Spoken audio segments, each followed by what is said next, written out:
فرما دیا کہ اب علی کے چہرے کو دیکھنا ہے بولیے علی کے چہرے کو دیکھنا ہے عبادت۔ حضرت عائشہ فرماتی ہیں کہ میں نے اپنے ابا جان عمر فاروق اعظم کو دیکھا، ابو بکر کو دیکھا کہ جب محفل میں بیٹھتے تھے تو علی کے چہرے کو دیکھتے تھے۔ میں نے پوچھا اے ابا جان جب آپ محفل میں بیٹھتے ہیں تو مولا علی کے چہرے کو دیکھتے رہتے ہیں؟ حضرت عائشہ فرماتی ہیں میرے سوال پر حضرت ابو بکر نے جواب دیا، فرمایا کہ میں نے حضور سے سنا ہے کہ جو علی کے چہرے کو دیکھتا ہے اللہ اس کے اس دیکھنے کو عبادت لگتا ہے۔ فرمایا النظر الی وجہ علی عبادت، نبی کا فرمان ہے علی کے چہرے کو دیکھنا عبادت ہے۔ میں ایک نقطہ بیان کرنا چاہتا ہوں، علی کے چہرے کو دیکھنا نبی نے عبادت کیوں کہا؟ ایک سوال پیدا ہوتا ہے دل میں، ایک دل میں سوال ہوتا ہے اور اس کا جواب دیتا ہے ارے یہ وہی علی کا چہرہ تھا، یہ علی کا وہی چہرہ تھا، یہ علی کا وہی رخ تھا، یہی علی کا رخسار تھا، یہی علی کی آنکھیں تھی کہ جس علی نے ولادت کے بعد اس دنیا میں کعبے کو دیکھنا گوارا نہ کیا اور سب سے پہلے یہ فیصلہ کیا کہ میری نگاہیں دیکھیں گی تو علی کی نگاہیں دیکھیں گی، مصطفیٰ کریم کے چہرے پہ دیکھیں گی تو مصطفیٰ کے در سے یہ خیرات علی اے علی تم سب سے میرے چہرے کو دیکھنا پسند کرتے ہو، میں ایسا فیضان دیتا ہوں کہ تیرے چہرے کو دیکھنا عبادت بنا دیتا ہوں اور زمانے کو بتا دیا کہ اے ذیل زمانہ علی کے چہرے کو دیکھو، علی کا چہرہ دیکھنے اسی فیضان اور علی کے نظریے کا نتیجہ جب علی نے اپنا دیدار دنیا والوں سے کرایا اور دیکھا کچھ تو نبی کے چہرے کو دیکھا تو نبی نے فرمایا کہ اب جو علی کو دیکھے گا وہ عبادت میں شمار ہے۔ اب آپ دیکھیں کہ یہ ہی مولا کائنات، اور یہی نہیں جب محفل میں علی ہوتے تھے تو جو علی کے چہرے کو دیکھے گا وہ عبادت۔ اب جو نبی جو علی کے پیچھے ہے وہ کیا کرے گا؟ وہ کیا کرے گا؟ علی کے پشت کی طرف دیکھے گا، جو علی کے بائیں ہیں جو علی کے دائیں ہیں وہ علی کا چہرہ نہیں دیکھ سکتا۔ میرے آقا روایت میں آتے ہیں، روایت میں آتا ارشاد فرماتے ہیں النظر الی علی عبادت، پہلے فرمایا نبی کے علی کے بعینہ چہرے کو دیکھنا عبادت ہے، پھر دوسری حدیث میں ان کے لیے فرمایا جو علی کے دائیں ہیں جو علی کے بائیں ہیں جو علی کے پیچھے ہیں کہ علی کے جانب دیکھنا عبادت ہے۔ یعنی گھبراؤ نہیں اے وہ صحابہ، اے وہ مسلمان اور مسلمان امت جو علی کے بائیں بیٹھے ہیں، ابھی علی کے دائیں بیٹھے ہیں، علی کے پیچھے بیٹھے ہیں، اب جب تم علی کے پیچھے رہو تو علی کے جانب دیکھ لو، سمت علی دیکھ لو، یہ بھی عبادت ہو جائے گا۔ اب ذرا دیکھیں جو لوگ علی کے زمانے میں نہیں ہیں، علی کے نہ چہرہ دیکھ رہے ہیں نہ علی کے سمت دیکھ پا رہے ہیں، علی 1400 سال پہلے کے ہم اور آپ کو یہ فضیلت اور یہ سعادت کیسے ملے گی؟ میرے آقا اور آگے بڑھ کے ارشاد فرماتے ہیں، فرمایا الذکر علی عبادت، اے میرے امت کے لوگوں یہ فیضان جو علی کے دربار سے علی کے چہرے سے علی کے رخ زیبا سے خیرات ملے گی امت مسلمہ کو ملے گی، اور جو علی کے زمانے میں نہیں وہیں انہیں اس طرح ملے گی کہ ذکر علی عبادت، جو علی کا ذکر کریں گے اللہ انہیں عبادت میں شمار کر دے گا، ان کا ذکر کرنا عبادت ہو جائے گا، ان کا ذکر علی کرنا اللہ کے نزدیک عبادت ہو جائے گا۔ سبحان اللہ سبحان اللہ۔ یہ تیاری تھی مولا کائنات کی، مولا کائنات کو حضور نے اپنے دربار سے اپنے لعاب دہن علی کو چسا کر بڑا کر پالا۔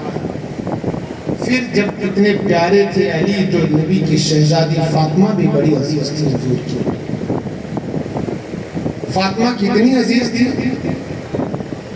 اتنی عزیز تھی حضور کی بارگاہ میں کہ جب حضور پاک صلی اللہ تعالیٰ علیہ وسلم آتے تھے، حضرت عائشہ فرماتی ہیں کہ جب حضور کی بارگاہ میں حضرت فاطمہ زہرا رضی اللہ تعالیٰ عنہا آتی تھی اور سسریے کا وقت بہت ہو گیا تو حضور اپنی بارگاہ سے کھڑے ہو جاتے تھے۔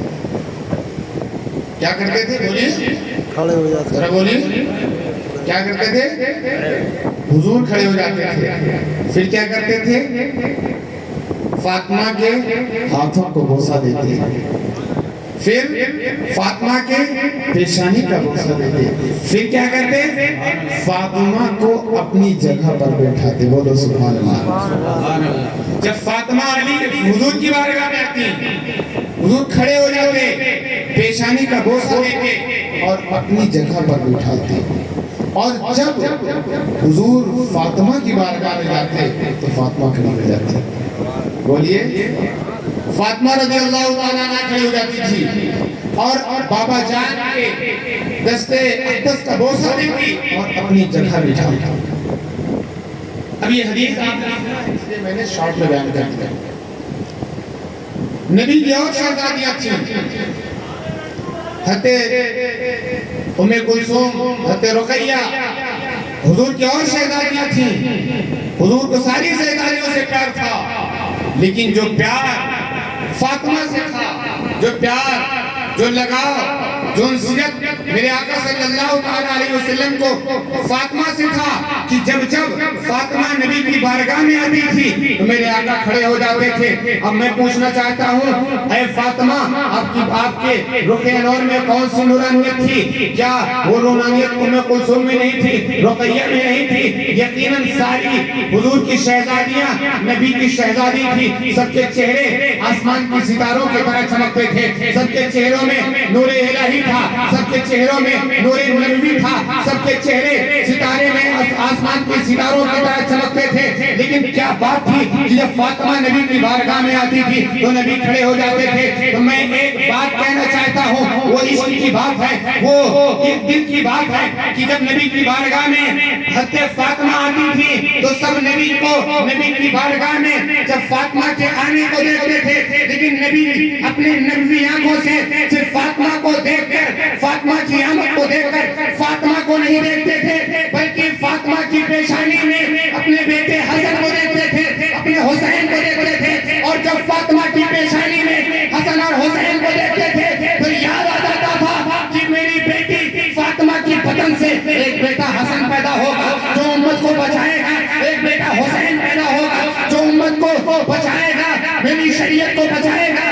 میری دین کو بچائے گا۔ یہی وجہ تھی کہ عام شہزادیوں سے فاطمہ کو بلند کر دیتا تھا یہ مقام اور یہ فکر نبوی اور نبی کا یہ مشاہدہ کہ جب نبی کی بارگاہ میں فاطمہ زہرا آتی تھی، نبی کی نگاہ نبوت فاطمہ کی پیشانی میں امام حسن کو بھی دیکھ لیتی تھی، امام حسین کو بھی دیکھ لیتی تھی۔ اس لیے میرے آقا فاطمہ کو دیکھ کر کھڑے ہو جاتے تھے اور اپنی جگہ پہ بٹھاتے تھے۔ اشارہ تھا کہ میری مسند کو سنبھالے گا کوئی تو فاطمہ کا بیٹا حسن سنبھالے گا، فاطمہ کا بیٹا حسین۔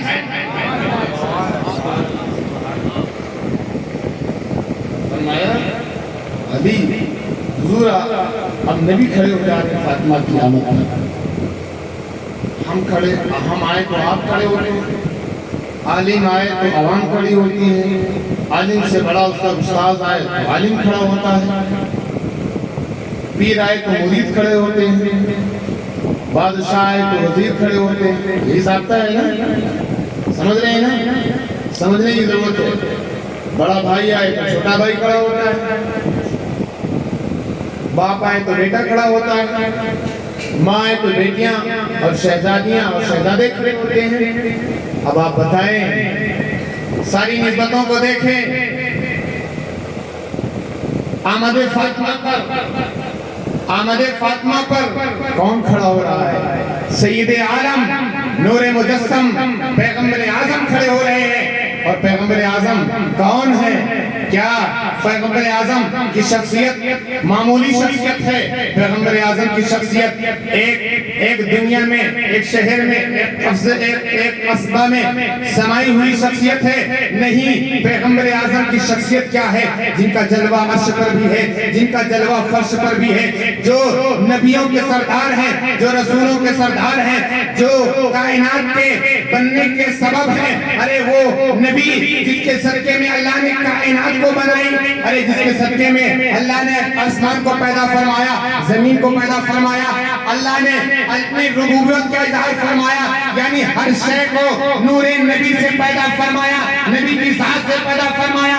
اب ذرا دیکھیں کہ بعد الہ خدا کے بعد اگر کوئی ذات ہے تو نبی کی ذات ہے، نبی کی ذات ہے، نبی کی شخصیت ہے، نبی کا چہرہ ہے، نبی کی پرسنالٹی ہے۔ اب جب نبی فاطمہ کی آمد پر کھڑے ہو رہے ہیں تو پتا چلا نبی کا کھڑا ہونا، نبی کا قیام فاطمہ کی آمد پر یہ بتا رہا ہے کہ زمانہ اگر تم نہ سمجھو تو تمہارے عقل کی کمی ہے۔ فاطمہ کی شان یہ ہے کہ ساری کائنات کا بادشاہ پیغمبر اعظم کی آمد پر کھڑا ہو جاتا ہے اور نبیوں کا تاجدار کھڑا ہو جاتا ہے، یعنی پتا چلا نبی آمد فاطمہ پر کھڑے ہو گئے ہیں۔ اگر تم اکڑے رہو گے یہ تمہاری بدقسمتی ہے، اگر تم فاطمہ کی ذکر پر خوش ہو جاؤ گے تو نبی کی سنت کو بتانا۔ نعرہ تکبیر، اللہ اکبر، نعرہ رسالت، یا رسول اللہ، علماء اہل سنت زندہ آباد۔ فاطمہ رضی اللہ تعالیٰ عنہ کا مقام، بہت تیزی کے ساتھ میں نے آپ سے کہا نا کہ تیاری کربلا جو میں دکھا رہا ہوں۔ علی کا مقام کیا ہے؟ بہت سارے مقام میں تھوڑا تھوڑا میں بیان کر رہا ہوں۔ فاطمہ کا یہ مقام کہ جب حضور آتے، فاطمہ آتی تو حضور کھڑے ہو جاتے، اور جب حضور آتے تو فاطمہ آتے۔ کچھ مسئلہ سمجھ میں آیا ہوگا کہ کیوں فاطمہ ہی سے حضور کھڑے ہوتے تھے۔ اور ایک حدیث کی حدیث سے میرے آقا فرماتے ہیں ان ابنتی فاطمہ حوراء آدمیت لم تحز ولم تکس، میرے آقا فرماتے ہیں کہ میری بیٹی فاطمہ انسانی حور ہے۔ کیا ہے؟ بولیے، انسانی حور ہے، نہ اسے ناپاکی کا خون آتا ہے، نہ پالیدگی کا خون آتا ہے، نہ میری بیٹی فاطمہ ناپاک ہوتی ہے، نہ اسے گندگی کا خون آتا ہے۔ اب سوال پیدا ہوتا ہے، نبی خبر دے رہے ہیں، نبی بتا رہے ہیں میری بیٹی فاطمہ پاک ہے، طاہرہ ہے، عابدہ ہے، زاکیہ ہے، ساجدہ ہے۔ میری بیٹی فاطمہ کا مقام یہ ہے اسے خون نہیں آتا، ماہواری نہیں آتی ہے، یعنی اس کی نمازیں نہیں قضا ہوتی ہیں، اس کی سجدے نہیں قضا ہوتے ہیں، اس کی تسبیحات قضا نہیں ہوتی ہیں، اس کا کبھی مصلی نہیں چھوٹتا، اس کی تسبیح کبھی نہیں چھوٹتی ہے۔ اب ایک بات ذرا سمجھیں کہ جب فاطمہ کو خون نہیں آتا تھا تو آج دیکھیں ہم اور آپ، ہمارے اور آپ کے گھروں کا معاملہ کیا ہے۔ ڈاکٹروں کے یہاں جا رہے ہیں اور علاج و معالجہ میں آدھا پیسہ خرچ کر رہے ہیں اس بات پر کہیں ہماری بہن کو، کہیں ہماری بیٹی کو یہ بیماری لاحق ہو گئی ہے، اسے خون نہیں آتا۔ جب خون نہیں آئے گا تو بچے کیسے ہوں گے؟ جب بچے کیسے نہیں ہوں گے تو گود کیسی ہری بھری ہوگی، زندگی کیسی چلے گی؟ اب فاطمہ کے بارے میں نبی خبر دے رہے ہیں کہ فاطمہ کو خون نہیں آتا تھا، فاطمہ کبھی ناپاک نہیں ہوتی تھی۔ تو میں ایک سوال تو آتا ہے کہ فاطمہ کے تو شہزادے بھی تھے حسن، فاطمہ کے شہزادے بھی تو حسین ہیں، فاطمہ کی شہزادیاں بھی تو تھی، فاطمہ تو صاحب ولد تھی، لڑکیاں والی تھی، لڑکیاں والی تھی۔ آخر فاطمہ کو یہ اعزاز جو حاصل تھا اس میں کیسی جھلک تھی؟ میرے آقا نے فرمایا تھا کہ میری بیٹی فاطمہ یہ نورانی، آج میری بیٹی فاطمہ یہ آدمی حور ہے، اسے نہ خون آتا ہے نہ اسے ماہواری آتی ہے۔ پتا چلا امام حسین پیدا ہوئے، آپ کو خون نہیں آیا، امام حسن پیدا ہوئے، آپ کو خون نہیں آیا، تو اس کا ریزن کیا تھا؟ جب یہ خون اتنا اہم ہے، اتنا امپورٹنٹ ہے کہ یہی خون بچوں کی غذا بنتا ہے اور حمل اور استقرار حمل کا ذریعہ ہوتا ہے، تو فاطمہ کے اندر یہ ساری نوعیت اور یہ ساری حقیقت تھی نہیں، تو یہ سب وجود میں کیسے آیا؟ تو نبی کا یہ فرمان کافی ہے کہ جب میری بیٹی نور ہے، اور جب نور ہے تو نور کے اندر ناپاکی نہیں ہوگی، اور ناپاکی ہوگی تو نور نہیں ہوگا۔ اور میرے نبی نے فرمایا کہ فاطمہ تو بضعۃ منی، فاطمہ میری جگر کا ٹکڑا ہے، اور جب نبی سراپا نور ہے اور اس نور کے ایک ٹکڑے کا نام فاطمہ ہے، یعنی سراپا فاطمہ نور ہے، تو آپ کو ناپاکی اور آپ کو پالیدگی کیسے؟ پیدا ہوا سوال کہ حسن اور حسین کی ولادت کیسے ہوئی؟ علماء نے بڑے سارے جواب دیے ہیں، لیکن ایک آسان سا جواب جو اعلیٰ حضرت نے دیا ہے وہ یہ دیا ہے، فرمایا کہ حضرت فاطمہ کو یہ خون نہیں آتا تھا، پھر بھی حسن اور حسین پیدا ہوئے، تو اس کی وجہ یہ تھی کہ اللہ نے فاطمہ کو نور بنایا تھا. اب نور کی پیٹ میں جو نور پلے گا اس کے لیے خون کی ضرورت نہیں ہوتی ہے, نور کی ضرورت ہوتی ہے. اور فاطمہ نور تھی اور ان کے پیٹ میں نورانی حسن کی پرورش ہونی تھی, حسین کی پرورش ہونی تھی, اس لیے ان کے لیے نور کافی تھا. اور آپ نے بیان فرما دیا کہ تیری نسل پاک میں ہے, بچہ بچہ نور کا, تو ہے عین نور تیرا سب گھران. نعرہ تکبیر, نعرہ رسالت, ذکر حسین, علماء اہل سنت, نعرہ تکبیر. اب آپ نے سمجھا کہ فاطمہ عام شہزادیوں کی طرح نہیں تھی, عام شہزادیوں کی طرح نہیں تھی. فاطمہ خاتون جنت اور جنتی عورتوں کی سردار تھی. یہی نہیں بلکہ کائنات عالم کی تمام عورتوں سے, کائنات عالم آدم علیہ نبی علیہ السلام سے لے کر صبح قیامت تک جتنی مومن عورتیں پیدا ہوئی ہیں, پیدا ہوں گی, سب سے افضل کون ہے؟ فاطمہ زہرا رضی اللہ عنہا. مفسرین کا تمام محدثین کا اس پر اس میں. اب علی اور فاطمہ کی پاکی اور آپ کا مقام آپ نے سمجھ لیا, تو جب ان کی عقد کا ٹائم آیا, اللہ نے حکم نازل فرمایا, اے محمد رسول اللہ, فاطمہ طاہرہ عابدہ کا نکاح علی کے ساتھ کر دو. بولو سبحان اللہ. علی کے ساتھ کر دو. میرے نبی نے فاطمہ کا نکاح علی کے ساتھ کر دیا. اور علی اور فاطمہ کا جب ملن ہوتا ہے, جب علی اور فاطمہ کا نکاح ہوتا ہے, اب ان دو شخصیتوں سے جو بچے پیدا ہوتے ہیں ان کی بارگاہ نبی میں کیا شان ہوتی ہے. جب مولا امام حسن پیدا ہوئے, میرے آقا کو خبر ملی میرے گھر میں ایک شہزادہ پیدا ہوا ہے, بڑا حسین ہے, بڑا حسمکھ ہے, اس کے چہرے میں نورانیت ہے, اس کے چہرے میں چمک ہے, اس کے چہرے میں چاند کی نورانیت ہے, ستاروں کی چمک ہے, اور اس کے چہرے میں ایسی رونق ہے جو عام بچوں میں نہیں پیدا پائی جاتی. میرے آقا حسن کی ولادت پر فاطمہ رضی اللہ تعالیٰ عنہ کے گھر پہنچتے ہیں, اور پہنچنے کے بعد حضرت حسن کو اپنی گود میں لیتے ہیں. تاریخ میں جملہ نقل ہے, میرے نبی نے جب حسن کو اپنی گود میں لیا مسکرائے, اور نبی کے الفاظ یہ نکلے, انہو یشبہنی, یہ تو مجھ جیسا ہے. حسن کی صورت تو وہ محمد جیسی صورت ہے. اب بتائیے فاطمہ نے نبی کا بچپنا دیکھا تھا؟ نہیں. علی نے نبی کا بچپنا دیکھا تھا؟ نہیں. نبی نے اپنے بچپن کی شکل کو, اپنے بچپن کی تصویر کو حسن کے چہرے میں اس طرح دیکھا کہ سب سے پہلے اگر کوئی لفظ فرمایا تو فرمایا انہو یشبہنی, حسن تو مجھ جیسا ہے. حسن کے چہرے میں تو مجھ محمد رسول اللہ کی صورت میں. بتائیے, حضور نے امام حسن, اسی طرح حضور نے امام حسین کی ولادت کی.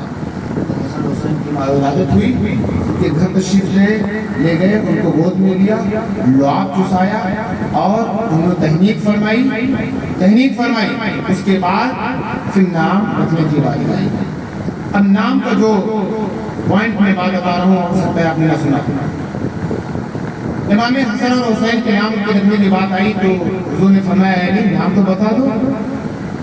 ہر بچے کی ولادت سے پہلے ماں باپ کی خواہش ہوتی ہے کچھ نام رکھا جائے گا, ایموشنل نام رکھا جائے گا, یونیک نام رکھا جائے گا, لیٹسٹ نام رکھا جائے گا.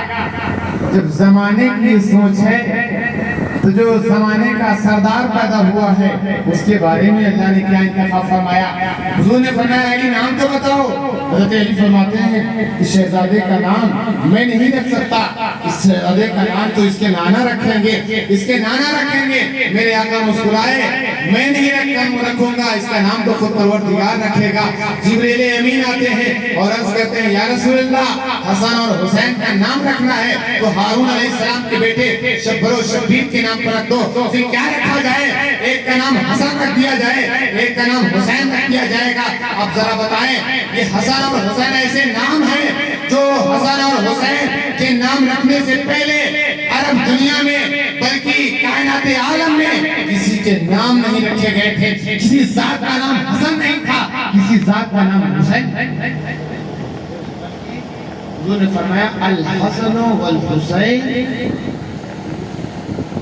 اسمان من اہل الجنہ، حسن اور حسین جنت کے نام سے۔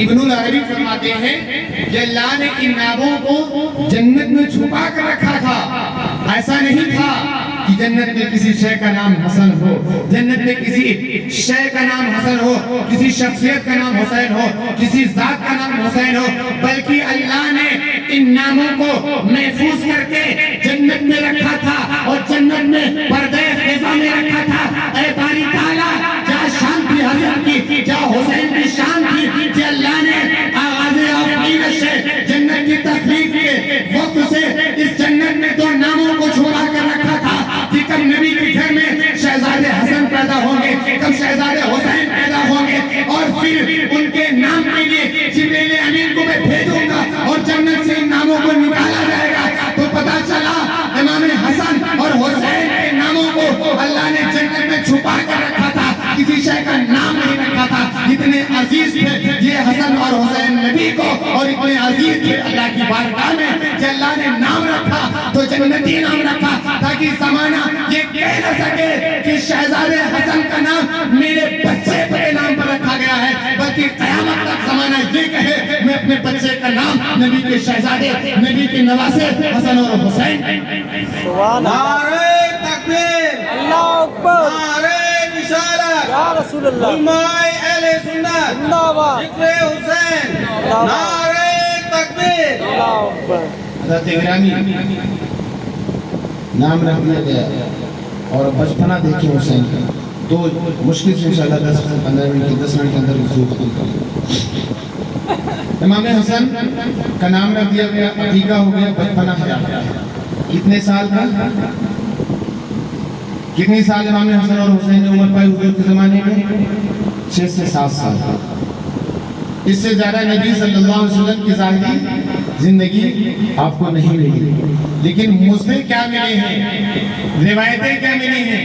حضرت ابو ہریرہ فرماتے ہیں آقا نعمت صلی اللہ علیہ وسلم مسجد نبی میں تشریف فرما تھے، میرے آقا نے فرمایا شہزادہ حسین کہاں ہے؟ صحابہ نے عرض کیا یا رسول اللہ امام حسین کی کوئی خبر نہیں ہے۔ ابھی یہ بات ہو رہی تھی کہ شہزادے حسین دوڑتے ہوئے آ جاتے ہیں، میرے آقا انہیں اپنی گود میں بٹھا لیتے ہیں اور فرماتے ہیں اے باری تعالیٰ میں اس بچے سے محبت کرتا ہوں، اللہم انی احبہ واحبہ واحب من یحبہ، اے اللہ میں اس بچے سے محبت کرتا ہوں تو اس سے محبت فرما، اور جو اس سے محبت فرما جو فرے اللہ تو اس سے محبت فرما۔ اور سنیے حضور پاک صلی اللہ علیہ وسلم منبر رسول خطبہ دے رہے ہیں، میرا بیٹا اور حسن گود میں ہے، خطبہ دیتے دیتے مزاج نبوی میں چینجنگ پیدا ہو گئی۔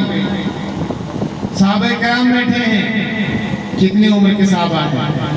ان میں کوئی 50 سال کا ہوگا، کوئی 60 سال کا ہوگا، کوئی 80 سال کا ہوگا، کوئی نوجوان ہوگا، کوئی فقیہ ہے، کوئی محدث ہے۔ عزیز اور اکابر صحابہ بیٹھے ہیں، شہزادی کی عمر چھوٹی ہے اور میرے آقا فرما رہے ہیں ابنی ھذا سید، بولو سبحان اللہ، میرا یہ بیٹا سردار ہے۔ صحابہ کی نظریں حسن کے چہرے پر آ کر جم گئی، نبی نے خطبے کا مزاج بدل دیا، خطبہ کیا چل رہا تھا اور خطبہ آ گیا ابن ھذا سید، میرا یہ بیٹا سردار ہے۔ میرے آقا نے فرمایا میرا بیٹا سردار ہے، ابن ھذا سید، سید۔ پھر فرمایا لعل اللہ ان یصلح به بین فئتین عظیمتین من المسلمین، اور اس بچے سے، اس شہزادے سے اللہ رب العزت ایک کام لے گا، وہ کام یہ ہوگا کہ یہ بچہ اور یہ سردار دو عظیم جماعتوں میں صلح کا فرمائے گا۔ جب مسلمانوں میں جنگ کا معاملہ پیش آئے گا تو حسن یہ صلح فرمائے گا۔